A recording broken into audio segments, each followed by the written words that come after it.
Right on time. I bet what is happening is this. So you're saying that you created your dimensions, right? And you added them to your grids, right? And when you dimensioned your grids, everything was really great, right? Okay. So then what you did, let me go to a floor plan without a lot of dimensions. Let's do that first. Hold on. This is, so we had all these, and her grid looked perfect. And then you came in here and you were trying to achieve perfectly all of the dimensions for the house as well, right?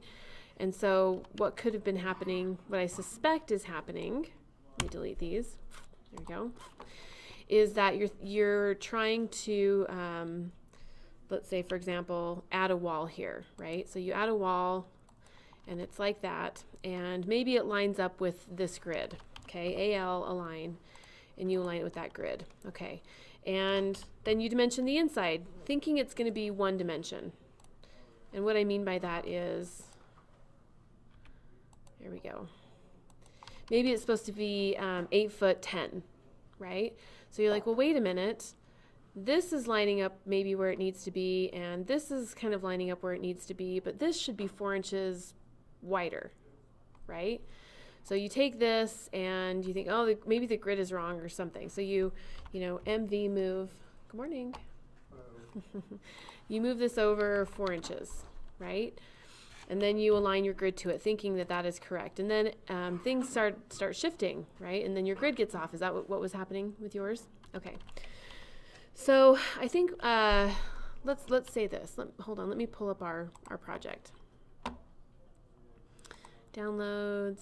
Here's our view cabin. There we go. Okay. All right. So I'm going to say this. I think most of the dimensions are pretty good in this set, right? And that may sound silly because you're like, well, of course they should be pretty good, right? Because it's going to be built. Well, there's a couple things. So I think the dimensions are pretty good.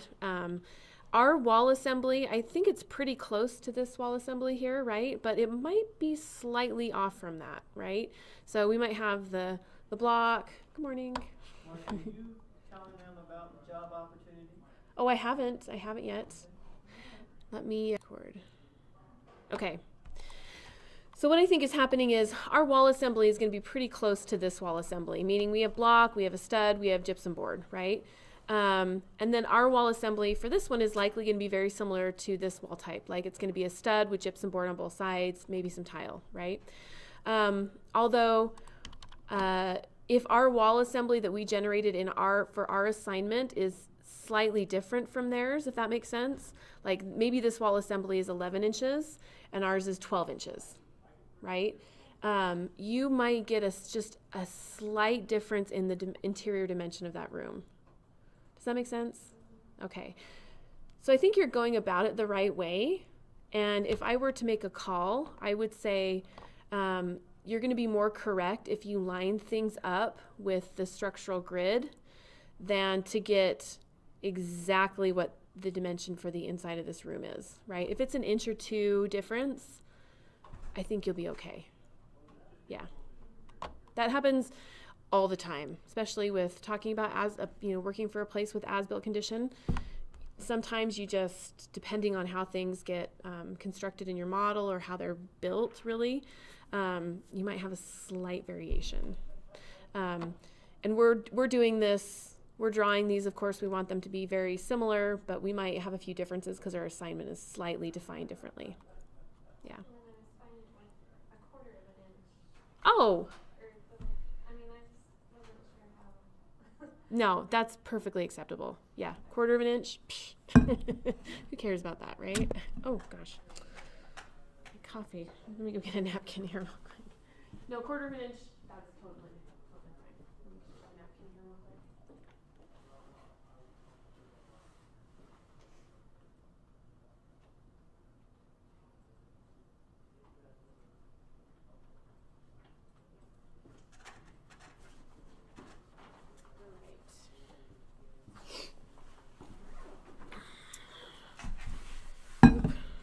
guys. Sprayed a little on my keyboard here.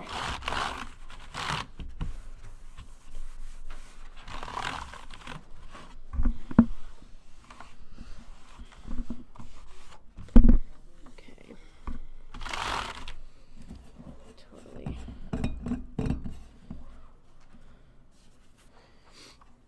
All right.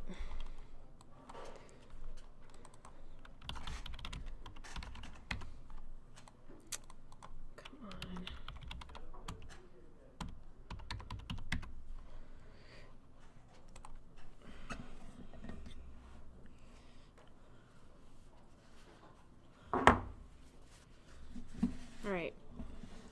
So I think, like I said, I think your Dana, yours is just fine there. Okay. Any other questions on anybody having any other troubles with anything? Sorry. Yeah, Question. absolutely. Windows. Uh-huh. So, you responded and said that you couldn't see the windows, but it's there. It's not showing. Are yours, let me look again. It's like too high, so it's not coming into view on the floor plan. It's above where. I haven't done it exactly the way it should be, right? So it's because I've been showing a lot of things. So let me delete a few of these items out of here. Okay, and let's talk about that. So when you put in windows, like clear story windows, right? And what a clear story window is it's a window that's going to be higher on the wall, right? It's not going to be at maybe a 2 or 3 foot sill height, right? So for example, let me come here to window, and I'll pick this window. If I give it a sill height of 3 feet, and I click here, right, we see that window. Great. The reason that we see that window, let me click on it here, is because it has a sill height of 3 feet. And I'm going to show you, we've talked about this setting a little bit, but we haven't gone into it in depth, essentially. But there's a setting here called view range in Revit, and if I hit edit there, our cut plane for our floor plan is 4 feet, okay? And so what that means is that when we are viewing our floor plan, let me go and do a 3D view. I'm going to do a little trick here. When we're viewing our floor plan, we're viewing it as if it is, let me get this going. There we go, a little too far. We'll just guess, right? But we're viewing it as if the top were cut off at a 4 foot level, right? So say from here to there is 4 feet. So anything that we see cut will be provided on our floor plate, right? In our floor plan. Great. So what happens when we have something like a clear story window, which a clear story window is meant to be higher on the wall than a regular window, right?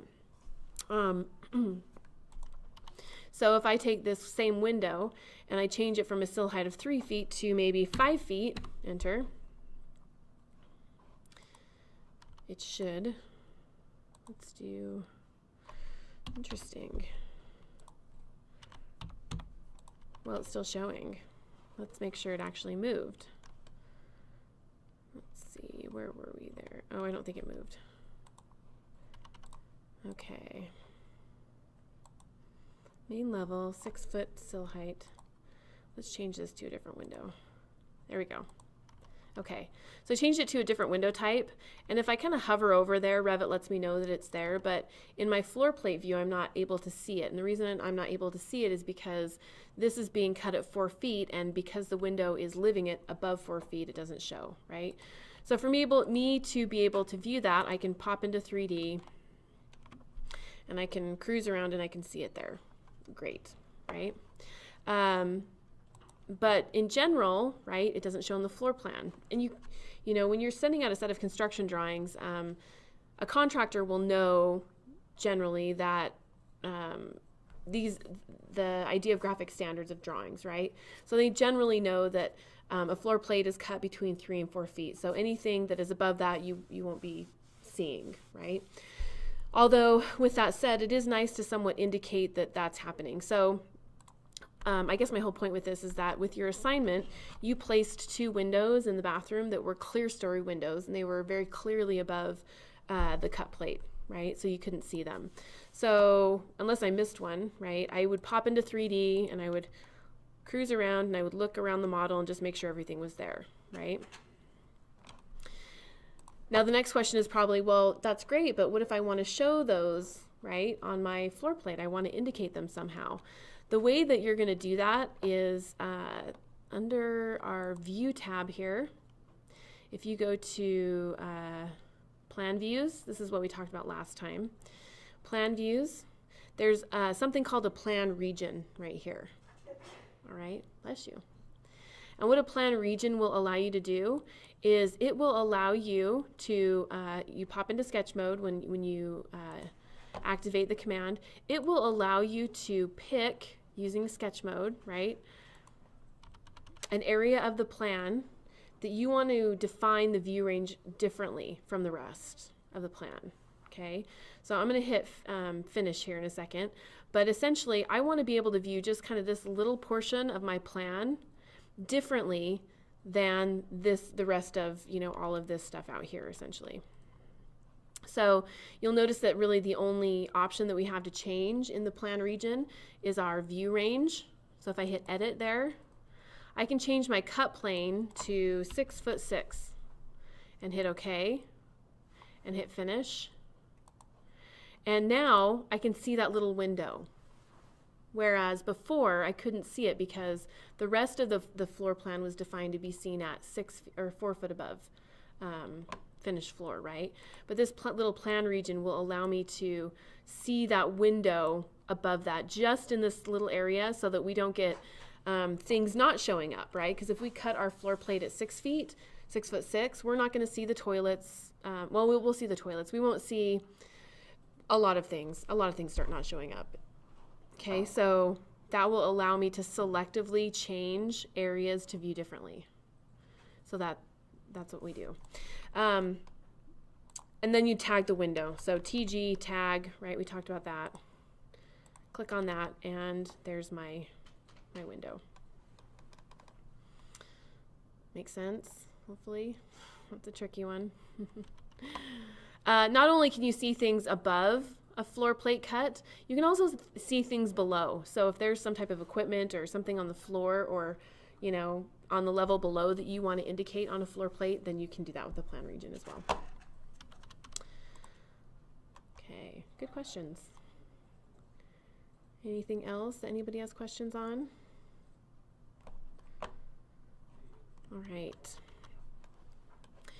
All right, so I want to just go over, I think creating views by copying them in the project browser kind of, hopefully we've breezed over that twice now, right? So I want to just go over again how we're going to create other views, so sections, callouts, elevation, so you're clear on that, and then I want to talk about floors today and how you're going to add floors into your models. So we kind of took a little break from model geometry creation, and now it's time to get back to that.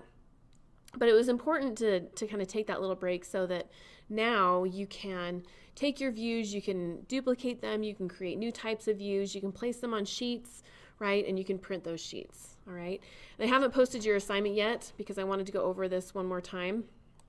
But I'm going to post your assignment, and your assignment will be to create some views. So I'll say create a sectional view, right? Put it on a sheet and create a PDF, right? So that's going to be part of your assignment. So when I do post that, I want you to be clear on how to do that. And then another portion of your assignment, which will be due next week, will be to add floors, essentially, to your models, okay?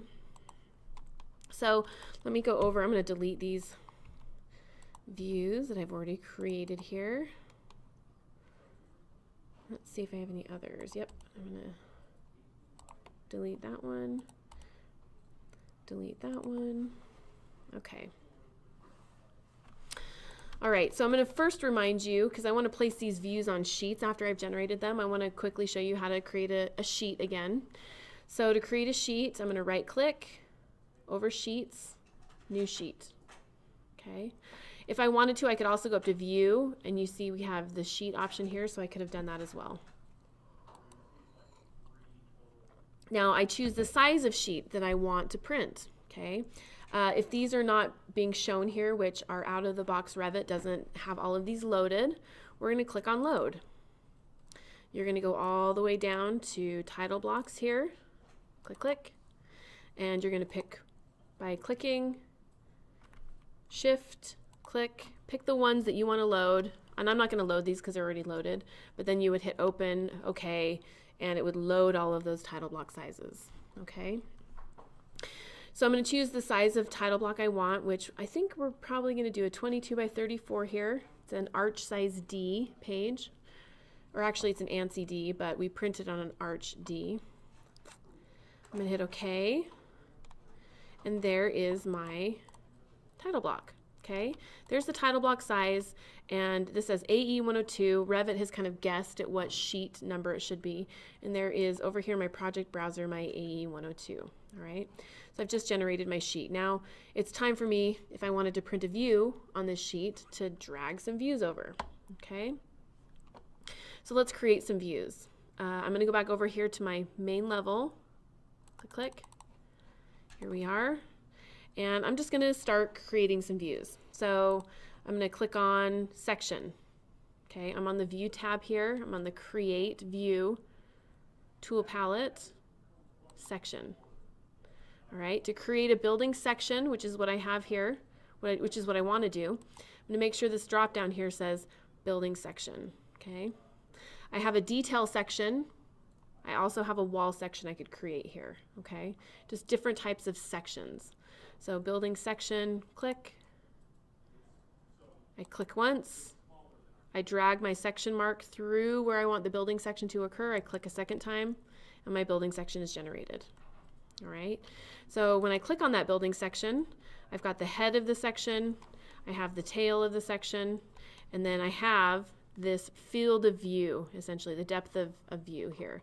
So this little grip out here, this indicates where my section you can see to the extent of, essentially. So my section cuts here, and I view everything from here to here.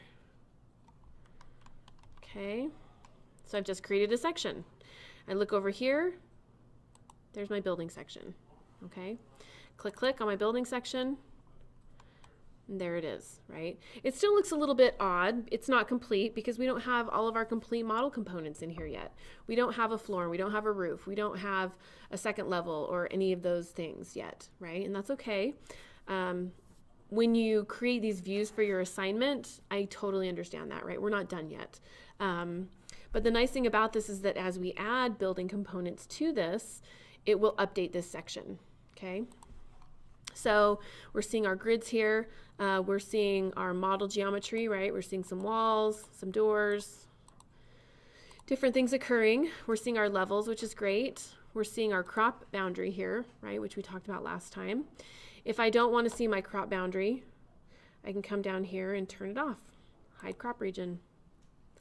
I can click on these items and clean up my section just a little bit by pulling some of those in close, making sure it's nice and neat.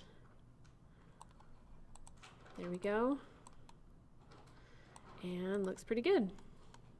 Okay, so there's our building section. I'm going to close that out. I'm going to go over here to my AE 102, which is the sheet I just generated. I just click, double clicked on it. Here we are. And if I wanted to pull that section onto my sheet to use to print, I could click and hold, drag it over, click and place, and there's my building section. Looks great, right? I didn't do a whole lot of this on the building section before I pulled it onto the sheet, of course, but you know, you want to run through your visual styles, all your visual settings down here before you pull things onto sheets. So make sure that the coarseness level is where it should be. Make sure that the visual style, right? We want it hidden line, which is what it is. Make sure your crop boundary is appropriate, all that good stuff. Okay. So there's our section 1. Look how cute it is right there, right? Just on our little sheet. All right, so I want to create another view. So I created my section. Let's create an elevation. I'm going to skip over here. I'm going to click on elevation. We have of course, a few different types of elevations that we can generate. I'm going to drop down here. We have building elevation and interior elevation. So a building elevation, click, will create an exterior view of your building. So, you know, for example, this building elevation that is currently existing, it defines from here to here. Maybe I want to just show this little piece of my exterior building. So I could click and place it.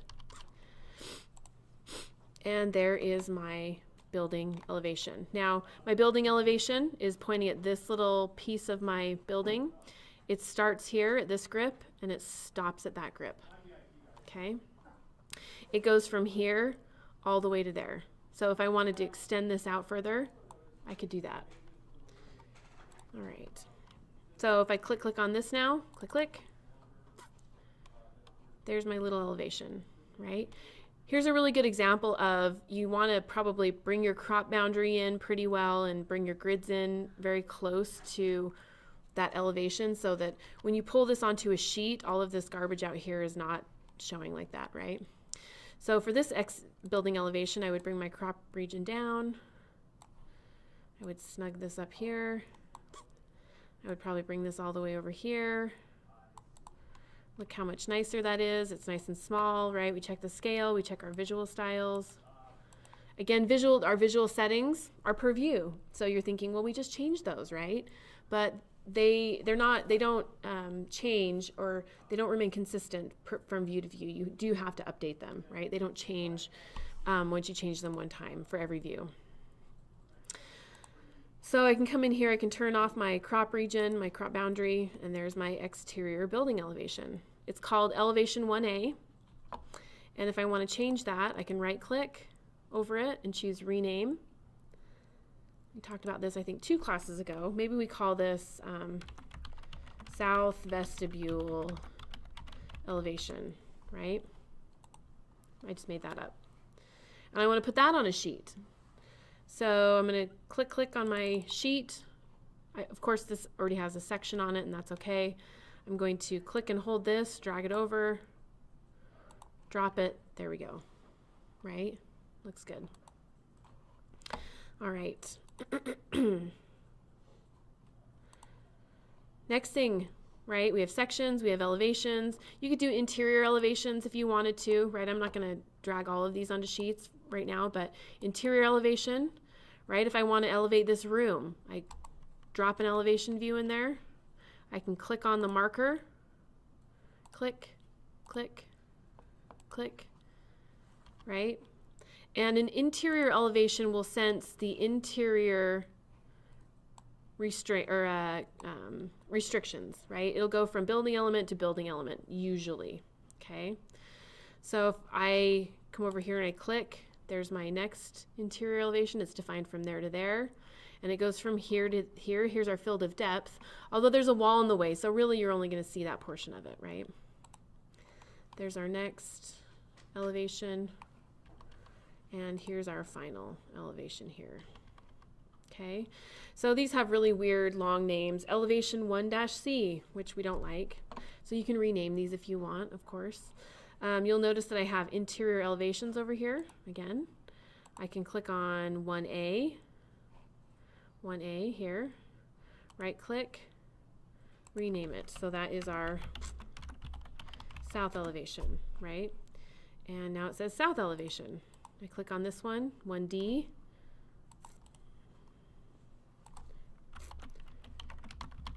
East elevation. And here's elevation 1C. North elevation, right? And then we have 1B, and that is our west elevation. Rename.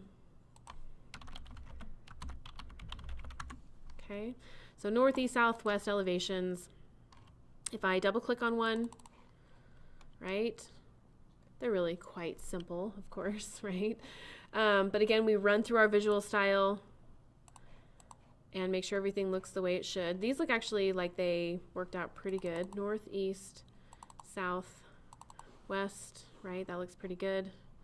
And then I could pull those all into a sheet, of course, right? So I go over to the sheet that I generated, lots of clicking back and forth, and I can choose my north elevation here, north, drag it over, let go. So there's north, east, oh, we don't want to go into it. East, you see it snaps on the page, east, south, west, there we go, right? All of you that have just learned Revit and not used AutoCAD, you're spoiled with this, right? All of this generation that just happens, yep. Why would you use an interior elevation versus a section? Like, would a section show you kind of the view? So the section shows the wall assembly information, right? So if I were to go to my main level here, and instead of using an interior elevation, if I just did a section, you're like, well, we could just do it right from there to there, right? There's a couple of reasons, actually. Number one, click. The section really is kind of one directional, if that makes sense. So it only looks, east or west, north, south, right? I'm not allowed to add multiple directions to it. And then on top of that, I get kind of the wall assembly information, right? And generally in interior elevation is meant to be defined from interior wall to interior wall. You don't really, sometimes it extends through multiple rooms and you see some walls happening in section, but in general, it's not meant to show kind of this construction information.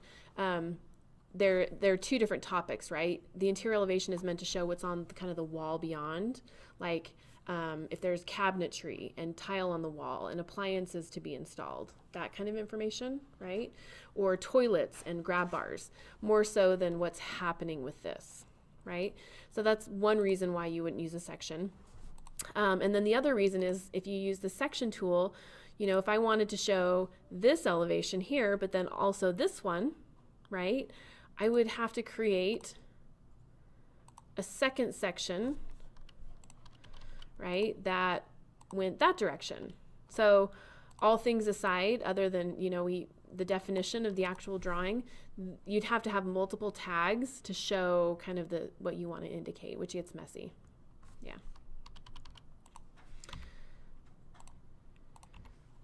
Okay. So we have our lovely little interior elevations, right? North, south, east, west. Of course, when you finish your construction drawings, you would add annotation and, show a bunch of different things on these. But in general, very nice. Everything's to scale. What I like to see on sheets is I like to see drawings that are an appropriate size, right? This drawing, this is a floor plan on a sheet, is a nice scale, right? It fills most of the page, but there's enough room left around it that I could add more annotation. I could add notes over here, right?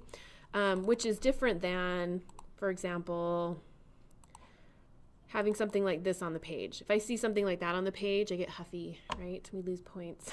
I don't like to see tiny little floor plans that nobody can read, right? I also don't like to see floor plans that are very askew, like, hey, let's just put it right there. No, right? I want to see things more like this. Even I think something that's scaled like that is really too small for something like this, right? And if it's kind of off, like right there, why couldn't we center it? Why couldn't we make the view title be a little bit smaller and look nice, right? The way your drawings look matter. So just know I look for those kind of visual things, right? Okay. I also look for things to be lined up, especially in Revit. It's so easy to line things up, right? So these elevations, we don't want to see them kind of askew and overlapping or like that. That's terrible, right? Hurt your brain. And it's so easy in Revit to drag this up and, hey, look, it lined up with the one next to it, right? Grab this one. Hey, look, it lined up with the one next to it. Or if this one has to go on the, the level below, we're going to try, oh, look, our view title's lined up, right? Or maybe I can use my arrows to nudge this over so the levels line up, right? So just kind of, pay attention to your drawings, make sure that they look nice and lined up and clean. They don't have to be perfect, of course, but, you know, people are going to be paying you a lot of money to do this work, and it's nice to have nice, neat drawings for them that are readable, buildable. All right. So I'll do a couple more views and then we'll do floors for today. So we did sections, we did elevations. Of course, I'm not going to do drafting views again because I think that one was pretty easy to understand. But I am going to do our call outs here, okay? So call outs, these are going to be areas in a plan that need more detail, essentially, right? So we have our floor plan here, but we have areas on the floor plan where maybe somebody needs to see it in a little bit higher detail or at a bigger scale, right? So I click on call out. I'm just going to use rectangle for now. We have floor plans, right, which would be things, you'd call them enlarged floor plans. Those would be things like stairwells, kitchens, bathrooms, right? Areas that have a lot of equipment or have life safety issues associated with them that need to be better defined, okay? So an enlarged floor plan, we'll pretend this is a bathroom, right? Click to create the view. I outline it, click again, and there is my enlarged floor plan. Okay, I can click on this little grip and drag the little bubble, the bubble indicator there, right, out of the way.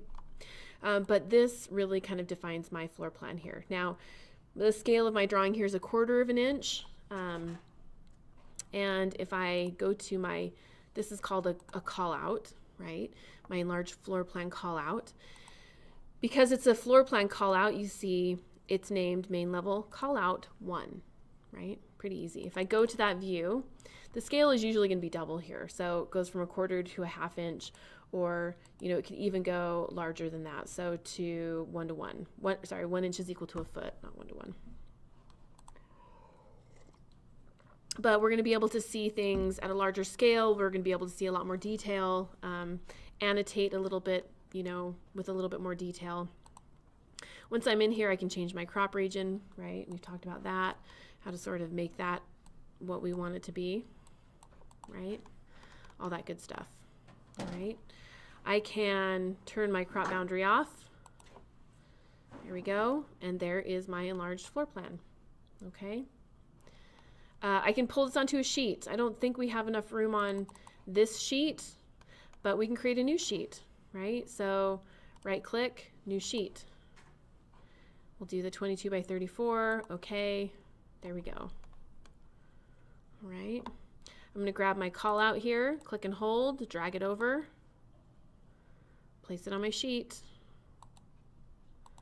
Looks good, right?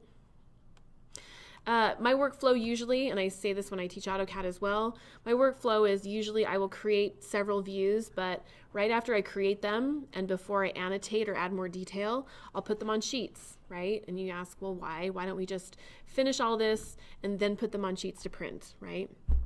And the reason is because 99.9% of the time working in an office, you'll have a client that will just stop by, right? And they'll say, hey, would you mind sending me a print of the enlarged floor plan or the floor plan? I'm going to the bank or I'm going to get bids or whatever.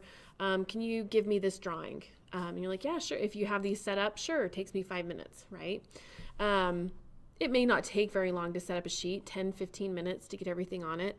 But, you know, when you have somebody there or emailing you or calling you, it is always really nice just to kind of have these ready to go, right?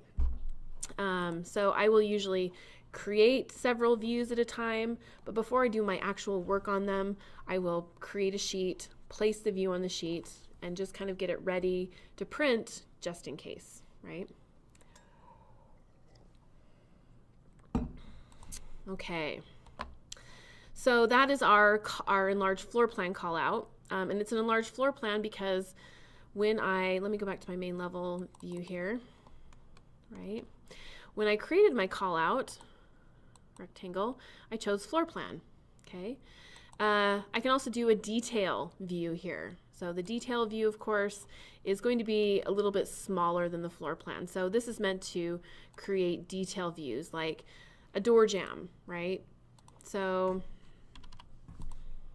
there There we go.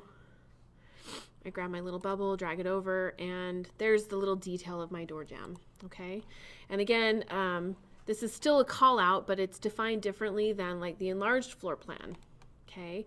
And it does show, there's detail views right there. It does show in a different area than actually the call outs for my floor plans, all right?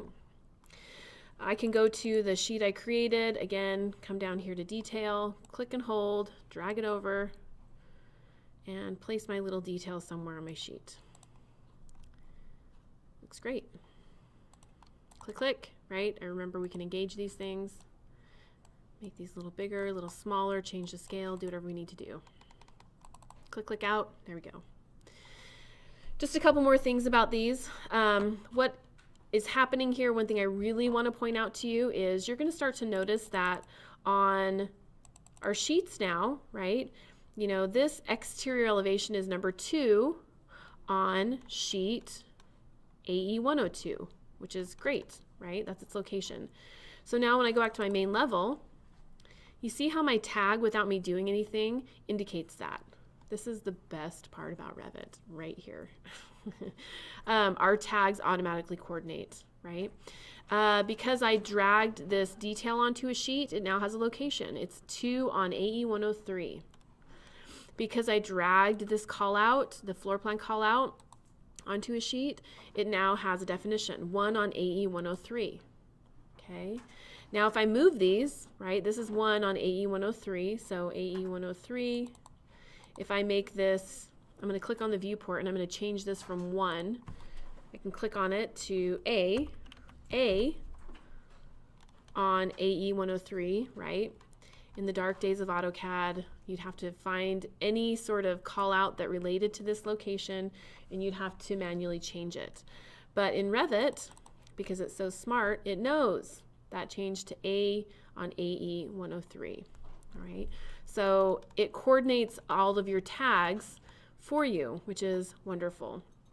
And the time that it does that is when you put it on a sheet. So you can create all of these call outs and views, and they have a generic, they've got a little dash right here because they are not located. The second you locate them, and you locate them by putting them on a sheet, that tag fills out. And if you move them, rename them, take them off the sheet, then Revit is smart enough to know that you've done that and it makes the right accommodation. Okay. So that's creating views. In your assignment, you will create some views. And I don't expect them to be complete, but I do expect them to, number 1, be created. I do expect them to be put on sheets. And when I look at your sheets, you know, just make sure that they look neat. They don't have to be perfect, but make sure they're neat, okay? All right. Any questions about any of that so far? All right. Well, let's talk about floors then. We're going back to building components, okay? And I just want to look at a section real quick of our building here. This is our building section. I'm going to shade it, view it, so it's color, which we can do by coming down here and choosing shaded. Okay. So this is our building section so far. You can see that we have walls, right? You can see we have doors. We have another door here. Here's an interior wall. We're seeing all of our kind of building elements happening, right? But we don't have a floor. We don't have a main level floor. We don't have roofs. We're not going to get to roofs today, but we don't have a roof or a ceiling or anything else like that as well. So let's talk about adding a floor now to our model, okay? I'm going to go back to our main level here. Let's see. Okay. Got a lot of stuff going on in our main level. All right, so let's talk about floors. I'm going to come back over here to my architecture tab, and you're going to notice under the build tool palette here, we have our floors. All right, we have a lot of components that we're going to be building here. So we have our doors, windows, obviously, roof, ceiling, floors. Okay, roof, ceilings, and floors are very similar in model creation when we generate them in our Revit models. So we're going to be doing roof, ceilings, and floors pretty close together in our curriculum. All right. we have a couple of different types of floors that we can generate in Revit. We have our architectural, structural, and by face, by slab edge. We're really just going to worry about by architectural, okay? Again, our Revit models, when you're working in an architectural model, they're for design intent. So we create architectural floors, all right?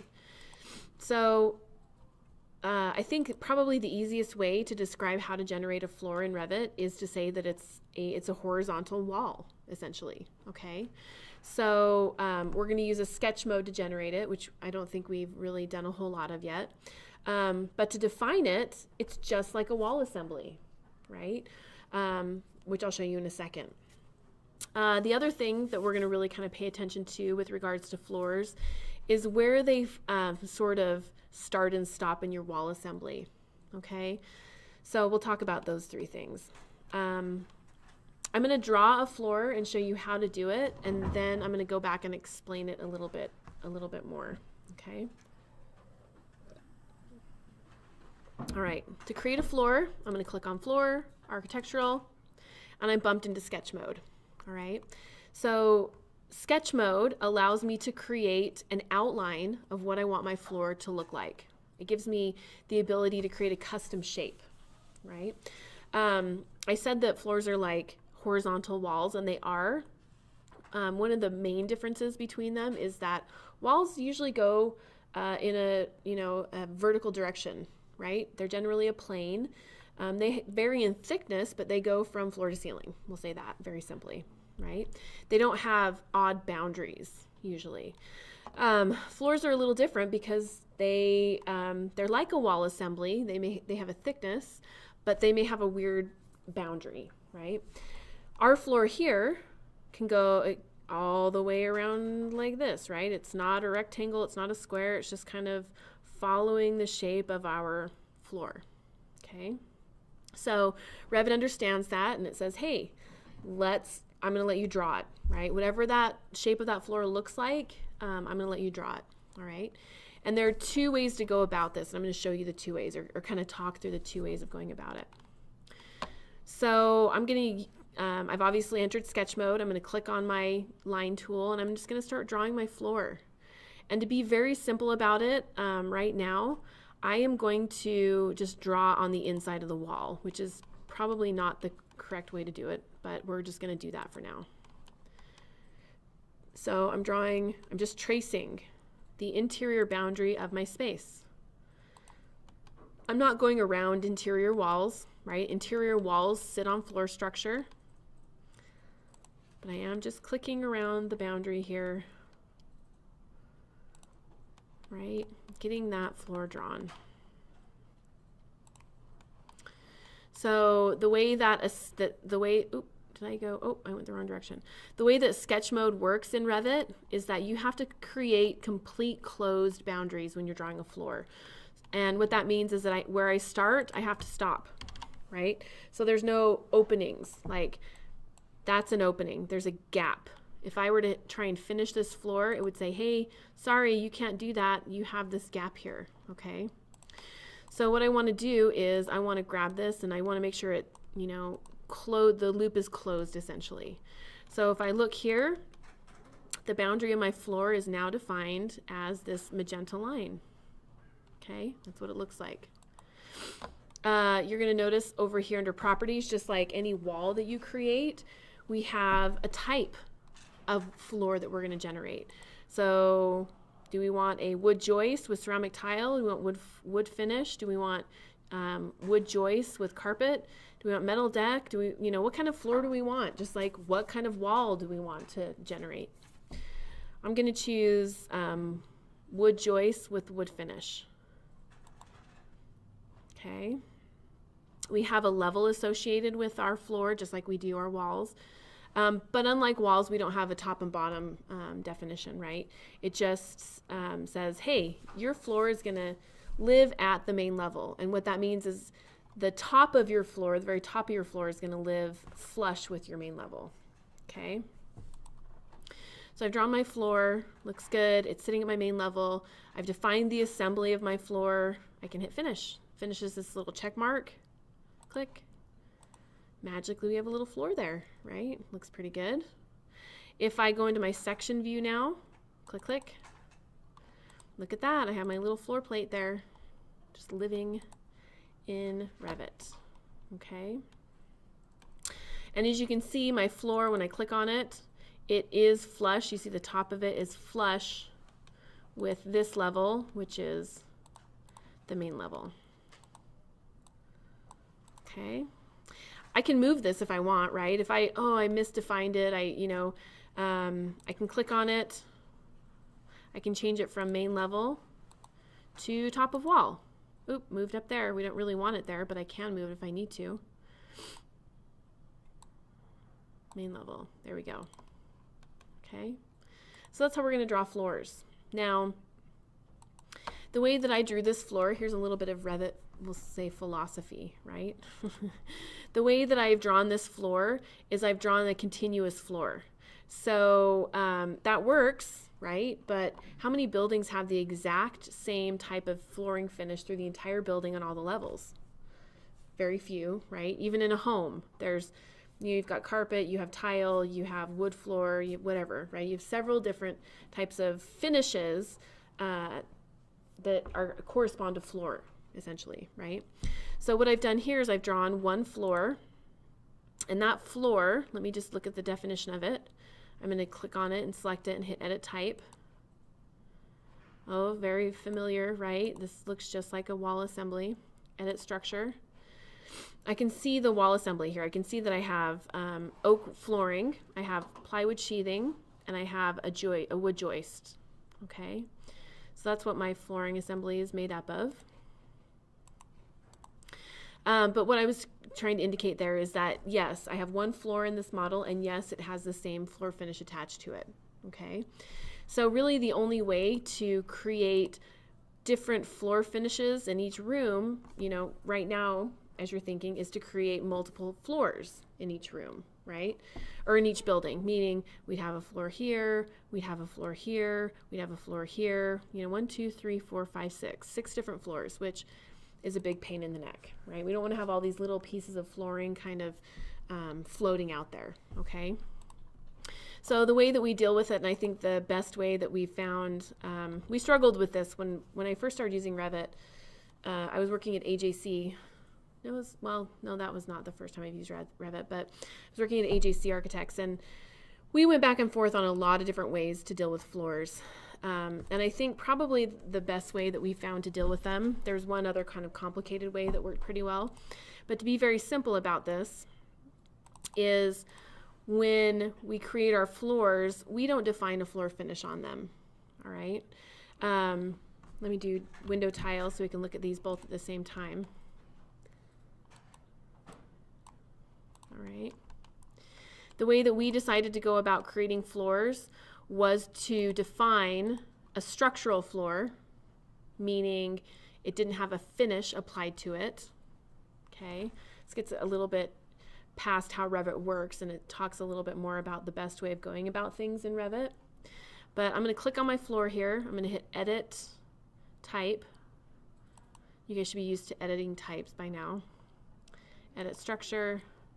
And instead of having oak flooring here, I'm going to click on it and hit Delete.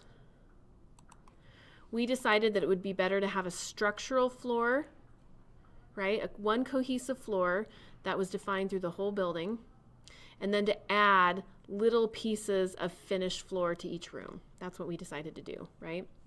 Unless your entire building has the exact same type of flooring throughout. Then you could add the floor finish and it would work great, okay? So I'm going to hit OK here, OK again. You notice here that I have my joist defined, I have my plywood sheathing, and then I don't have that wood floor on it anymore. Shade view. Okay, the poche is gone, the hatch is gone. I'm just seeing the structural floor. Okay. So the idea is you draw the structural floor, and then for each room that needs a finish in it, right? Let's say this room right here needs carpet, this one needs wood. You draw a second floor on top of the first floor to create that finish. So really, you're actually going to have 2 floors per level if you have, you know, multiple finishes, okay? And this gets a little bit tricky because usually, let me try and find let me grab this floor. Because our floor types, let me hit, whoops, cancel, are defined to have a finish on them, right? So there's our structure, which is the wood joist, and then there's tile on it. Here's our concrete floor, but it has VCT, right, defined on it. So inherently in Revit, all of the structural floors have a finish associated with them. So we've decided to do that differently. We're going to just, when we create a floor, we're going to create one cohesive structural floor without a finish, and then we're going to add a second floor on top of that to define the actual finished material. Does that make sense? Hopefully. Okay. It's a little tricky, but the system does work. There is another system that actually works as well. It's quite involved though. But once you have it set up, it's magic, right? So what I'm going to do now, let's see where I'm looking at. I am looking, where's my section? Okay, we're going to define a finished floor in here.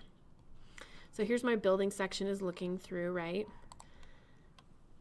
Okay, let's see, where's this wall here? There we go, we're right here. Right, yeah, we're looking there. So I'm going to create a finished floor in this room, and we're going to watch it generate here. All right. Before I do that, I just want to show you, I want to talk about selection of floors and definition of floors. Floors are, again, they're like a horizontal wall.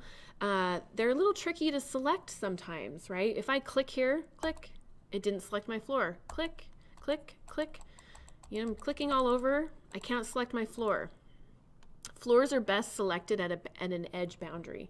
So if I kind of come over here and hover towards the boundary, right, where my floor would start, first it grabs the wall, but if I tab once, tab, or maybe more than once, tab, click, there's my floor, okay? So floors are a little bit hard to capture.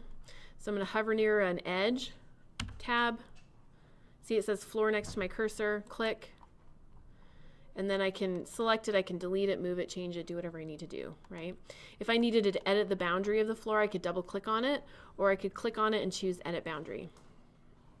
Now, to create or to define the floor, right, we've sort of talked about how walls and floors are similar, of course, right? So to edit the assembly of this floor, I can click on edit, edit again, and I can make changes, okay? If I need to create a brand new floor type, I'm gonna do it just like I would a wall type, right? I keep saying this, but it's true. I'm going to select the floor that is most similar to the new floor I wanna generate. I'm gonna edit type, I'm gonna duplicate it, rename it, and redefine it, okay? Now, in the case where I'm gonna be drawing a finish on top of the floor here that already exists, I'm going to hit edit here. Oh, no, sorry. Duplicate. We're going to say this is just going to be a wood finish.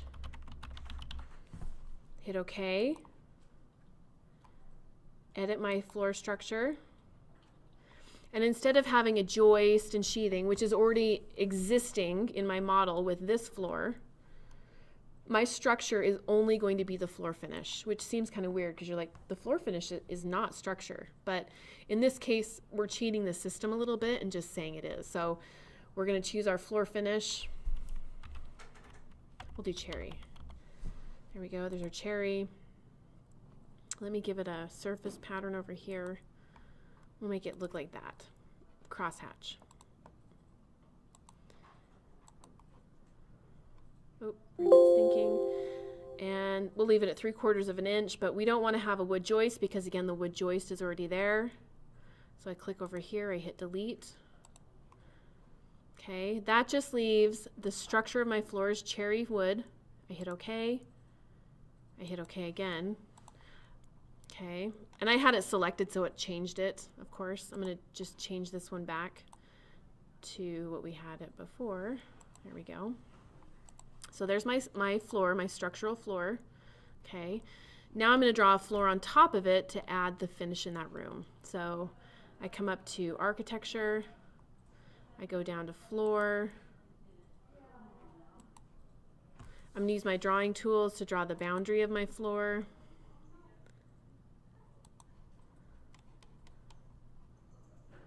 Here we go. Oop.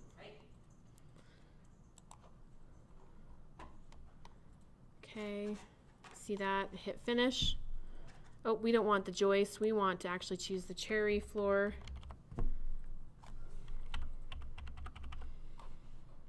Where did it go? It was wood finish. You called it wood finish. Did I call it wood finish? Ah, there we go. To remember what I've done, right? Hit finish. And now you can see that I have that cherry wood floor on top of my structural floor. Now, here's the little trick with this, right? Revit has so many settings. Now I have two floors. I have floor number 1, right? And I have floor number 2, okay? Right now, they're currently existing because they're both defined to be at level, main level. One is overlapping the other. So what we're gonna have to do is click on the cherry wood one, and whatever thickness I made that, which I'm pretty sure it was 3/4 of an inch, right? I have it selected. I'm going to give it a height offset from the level of 0, 3/4 of an inch. You see that? So there's my cherry finish floor. Here is my structural floor with the sheathing and the joist. Okay. There we go. And I would go around, and for every finish I had, I would have to create a new floor, right? And that floor would only consist of a structure, and that structure would be carpet, it would be tile, whatever it ends up being, right? But I think this simplifies it because you have a cohesive structural floor, which generally you want to have that be level 0, right? Because the finishes vary in thickness. So then your finish sits above that, and that really makes sense. Okay. All right. Any questions about that system? Okay. I just have one or two more things that I'm going to talk about with regards to floors. I've created a floor here, and you can see that the floor stops at the inside of the wall, right? Which doesn't make any sense because maybe a force field is holding this little piece up, right? But in general, our structural floor is going to extend below this wall, right? And probably stop right here so that this stud is supported by the floor and this sheathing goes down below to extend wherever it needs to go, right? These, where we placed our grid, our structural grid, these are considered finishes out here. And this is considered a structural element, and it needs to be supported by a floor, okay? Maybe this needs to be supported by a floor too, right? I guess my point with this is that usually the floor doesn't stop at the drywall, right? It stops somewhere in this wall assembly, okay? So I just want to show you how to edit the floor to extend. We're going to extend our floor to the grid here, okay? So I just want to show you how to edit it, extend it where you need it to go within the wall assembly. Now, for the purposes of our class, I'm not going to be too critical about this, right? I want you to be able to put a floor in your models. I want you to be able to understand that we create one cohesive structural floor and then we put finishes on top of that per room.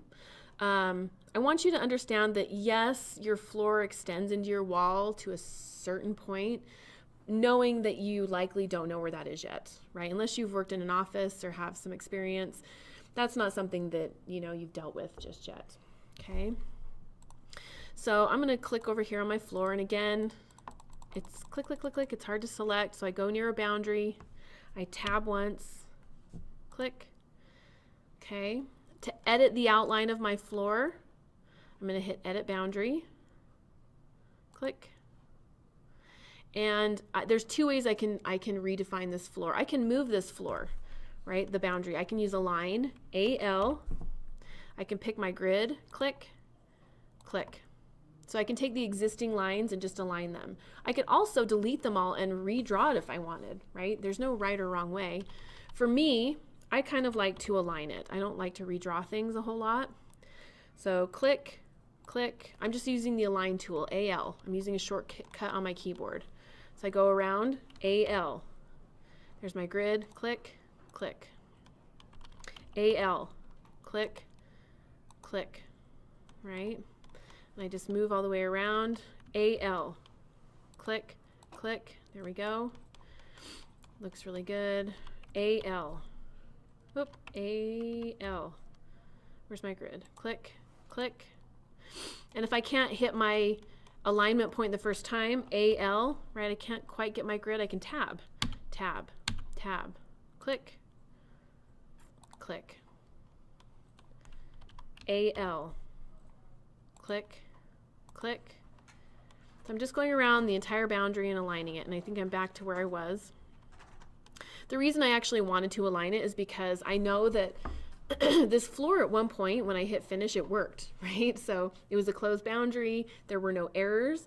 And so in my mind, I'm thinking, well, if I just align it and I move it out a little bit, the floor should still not have any errors. I'm not creating any errors. Where if I redraw it, there could be some weird error that I generate, right? So either way is valid, but just my, me thinking through it. I hit finish when I'm done. And you see that now my floor moved out to there.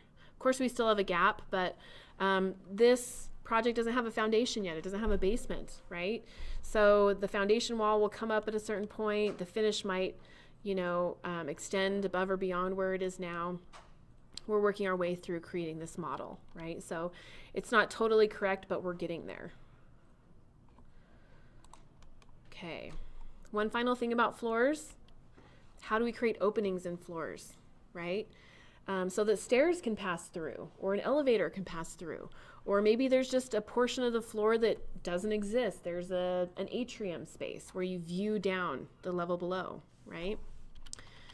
Really easy. I'm going to, again, tab, tab, tab, click my floor, hit edit. If I wanted to leave an opening in the middle of my floor for a set of stairs, I would just draw that opening. Okay, so what this is saying is that I have this outer boundary. Great, that has some integrity. And then I have an inner boundary where floor exists from here to here, right? From here to here. All of this around here exists as floor, but this is an opening. So if I hit finish, let's pop into 3D and take a look. There's my little floor. It's so cute, right? So when we get into generating stairs, right? Again, it's a digital environment, but we still are we're building a little building on our screen here. And so, if there are stairs and it goes from level 1 to level 2, we have to leave an opening for those stairs to, to pass through from level 1 to level 2. So we're going to leave an opening like this for those stairs to pass through. If I happen to need to alter that opening, now it's really easy to select my floor, right? Look at that. I'm going to double click on my floor to engage the sketch mode. Click, click. Right? I could make it different proportion, do whatever I need to do. I'm dragging these, of course. I could AL on my keyboard, click, click, align. AL, click, click, align. Right? Here we go. Make a larger opening, hit finish. There we go. Pop into 3D, take a look. And there's our floor. Okay. Okay. When we meet next time, we are going to, let me look at our schedule here real quick. We're going to talk about, I think we're talking about ceilings next, if I remember right. Let me look real quick. And with that, hold on one second.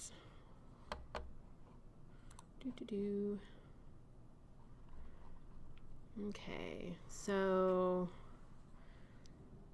floors, we're going to talk about ceilings. And with ceilings, we're going to talk about component properties just a little bit, and then we'll move on to roofs after that, okay? But one thing I do want to say now that we're getting back into model components like a floor, I want to remind you that there are certain things in Revit models that are hosts and certain things that are hosted, right? So you know that a wall is considered a host, and a door or a window, they are hosted elements, right? Those hosted elements are generally called components or families, okay? And a floor is considered a host, right? And it will host certain types of components or families on it, all right? So doors and windows are generally defined to be hosted into a wall. But there are other things like maybe furniture or equipment that are defined to be hosted onto floors, okay? So we're going to talk about that next time.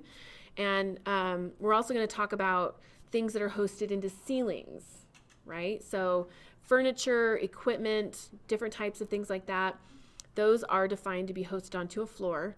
And for ceilings, which are also host components, we're going to host lights into a ceiling, right? Lights are generally defined to be hosted into a ceiling, all right? So we'll finish, we'll do ceilings next time. We'll probably breeze over floors just one more time to talk about it. And then we'll talk about components, I want to talk about how to go out and find components, bring them in, and then how to host them into the elements they're meant to be hosted onto, if that makes sense. Okay. And I'll post your assignment today. Your assignment is going to be to duplicate some views, to create some new views, to put them on sheets. That'll be part of it. And then you'll also put a floor into your Revit model. I just haven't completely revised it yet, so I promise I'll get it up today though. Okay.